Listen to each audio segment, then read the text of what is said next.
Friends don't let friends wear flower crowns, but this is a shamrock headband and I'm excited because it's St. Patrick's Day and I'm feeling festive as fuck. Hey guys, welcome back to my channel for a very festive episode of BC Brewella. I'm really excited.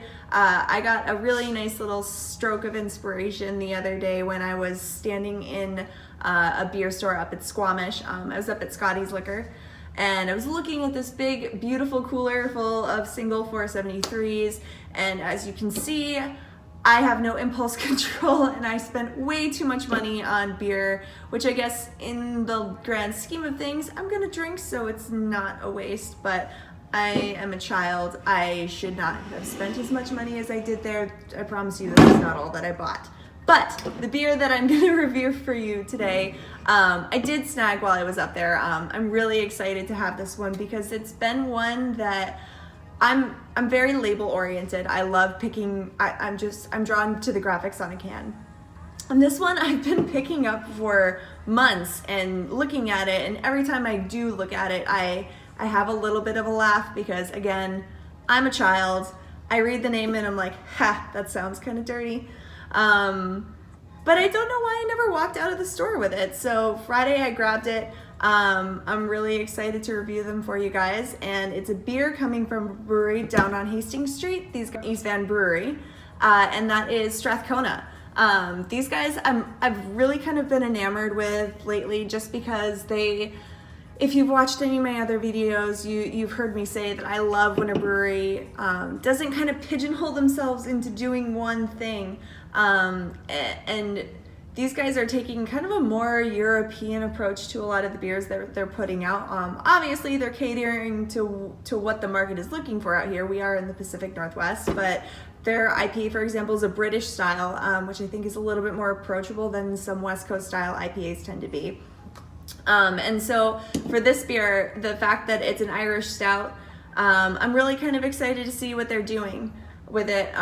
It's falling right in the ABV range of an Irish Stout. For those of you who aren't maybe familiar with it, 3.5 to 5% would be a normal alcohol range for an Irish Stout.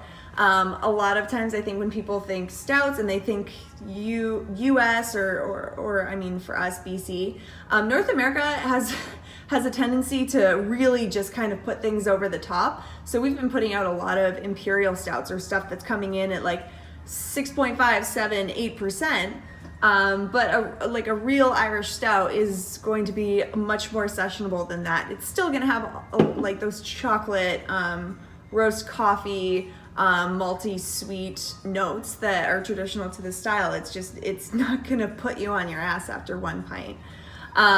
So I'm excited for this Irish style stouts. For anyone that is a stout fan, maybe doesn't know quite the differentiation between Irish Stout and like any other style. Irish Stouts traditionally would be using a roasted barley in place of black roasted malt. And what that does for the beer is it gives it a little bit more of this really pleasant, like roasted coffee taste. An Irish Stout's going to be kind of dry in the body, again falling between like 3.5 and 5% ABV, and then it's going to have that traditional just like black coloring. So yeah, I'm really excited to pop this open. I feel like so many times when people think St. Patrick's Day and they think, oh, it's stout season, like they grab a Guinness or they grab a Murphy's, which nothing against those beers, they are tasty, but I'm excited to see what these guys have put out for us. So without any further, let's pop it open and do what's really important on St. Patrick's Day, enjoy a beer. So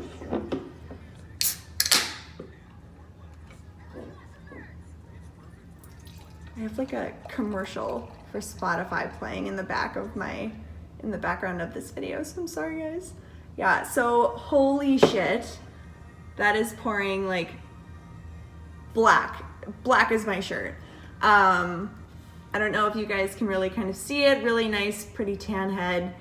I can already smell, like, I can definitely get like almost like really dark coffee aroma on there. I'm picking up a little bit of a sweetness that reminds me almost of chocolate. So I'm terrible at this. I always should be researching what kind of malt these guys are using in their beers. So I promise you guys, I will be doing that going forward, especially for something like a stout. That's kind of important. But yeah, going over the coloring, black, totally opaque, really nice tan head, definitely exhibiting some of those nice, more roasted coffee aromas.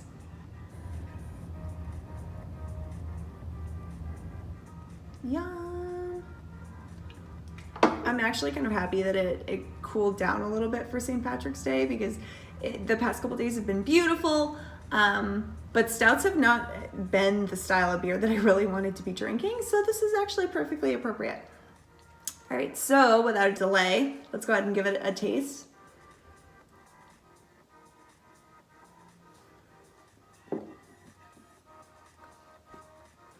Yeah, so immediately what I'm noticing on this, really nice dry body. I'm not getting any sort of alcohol, like warming sensation from the presence of alcohol. It's only 5%, so it makes sense that that's not something that I would be picking up on, but I can definitely appreciate that it for a stout, a little bit more sessionable. The body of this is not very heavy either. I'm kind of surprised. Just kind of the way it's sitting in the glass, I would have thought it would be a little bit more robust, but this one's surprisingly light.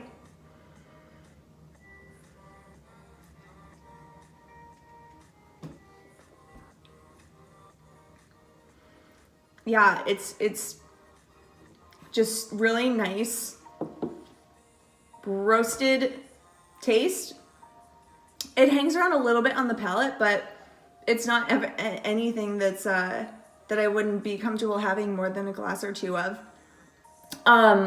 As far as kind of foods to pair Irish stouts with, or just, I mean, stouts in general, I mentioned earlier that a lot of North American style stouts will be a little bit higher octane as far as their ABV. And for that purpose, they do really do a good job of standing up against desserts that tend to be a little bit more decadent. They're not going to be overpowered by a really rich dish. For this though, the fact that it is so light in alcohol, I would kind of rather say put it with some sort of roasted or braised meat.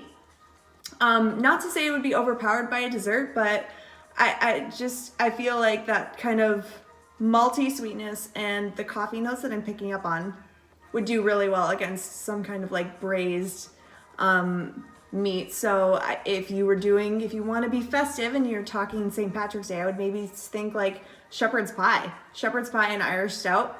A little bit more savory meat. The dryness of the stout is going to kind of scrub away any of that fattiness or anything that's hanging around on the palate, so balancing it out really well. And then there's also a pairing. A lot of times people with oysters can see stouts as a good beer to pair alongside them. To be perfectly honest, guys, I have tried to love oysters, and being in the Pacific Northwest, people here love them. I hate them more than anything. They are probably the thing that I hate most in the world, and I keep trying them with different beers like saisons. I love saisons.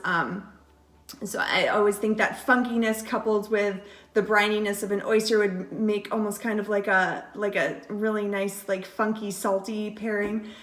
No, nothing is gonna ever make me like them. But that being said, for people that are an oyster fan, the brininess of an oyster coupled with the sweetness, the sweet maltiness of an Irish stout would pair really well. And again, you're getting that really nice dry body to kind of scrub the palate clean after you take a sip. And at 5%, it's not going to overpower probably like a Kumamoto oyster, something that's a little bit more briny, and you definitely get a lot more of the salinity in that style of oyster. I don't know why I know that. I have tried several different varietals of oysters with several different beers. Again, I'm sorry guys, I hate them so much. But if you're an oyster fan, pair that alongside this Irish stout from Strathcona, and I think you'll have a really great dish. Yeah. So as far as the beer is concerned, Strathcona keep doing what you guys are doing. I love that you are kind of looking to carve your niche in doing those more like traditional European styles. I know that you do some more experimental like West Coast cool stuff, but I definitely appreciate this piece of what you guys are doing. So I'm going to get back to what, again, I said is the most important thing to me on St. Patrick's Day, which is enjoying a beer. So I'm going to take this away. I hope everybody watching this, I hope you have your own beer to enjoy at home. If you don't, I have seen Clover all over, flats all over the market. You cannot miss them. Holographic can. It's so cool, so festive. So go out, celebrate, and celebrate with a great local brew, okay? And until next time, cheers.